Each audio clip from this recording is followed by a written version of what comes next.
আমরা জামাতের ইসলামকে বলবো আমাদের থেকে প্রতি মাসে 500-1000 টাকা করে বাইতুল মাল নিয়েছে। এটা সত্যি, আমি নিজে দিয়েছি 500-1000 টাকা করে প্রতি মাসে আমাদের থেকে। একটা শাখা থেকে যদি বাইতুল মাল 10,000 টাকা, একটা শাখা যদি 40 জন কর্মকর্তা কর্মচারী থাকে 1000 টাকা করে 40,000 টাকা, তাহলে বাংলাদেশে কতগুলো শাখা উপশাখা আছে, এজেন্ট ব্যাংকিং আছে। তারা আমাদের থেকে প্রতি মাসে 25 তারিখে আমাদের স্যালারি হলে সাথে সাথে সিট চলে আসতো। সিটে সবার নাম, ম্যানেজার থেকে ক্লিনার পর্যন্ত সকলের কি সিট চলে আসতো।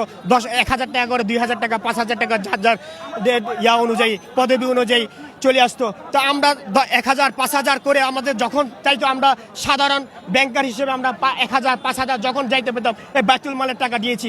তারপরে আমাদের এই চাকরি কেন চলে যাবে? এই বৈষম্য বাংলাদেশ, এই 24-এর পরে এই স্বাধীন বাংলাদেশে আমরা কেন এখন অভুক্ত থাকবো? আমাদের কেন চাকরি ফেরত পাবো না? আমরা কি দোষ করেছি? সাধারণ ব্যাংকার অনার্স মাস্টার্স পাস করে যদি আমাকে পথে পথে ঘুরতে হয়, চাকরির জন্য মানুষের দৌড়ে দৌড়ে যাইতে হয়, আমরা কি দেশে বাস করতেছি? আমরা একটা স্বাধীন বাংলাদেশ হবে, সেই স্বাধীন বাংলাদেশে সবাই যোগ্যতা দিয়া করবে। আমাদেরকে অন্যায়ভাবে এই চাকরি থেকে আমাদেরকে বাদ দিয়েছে।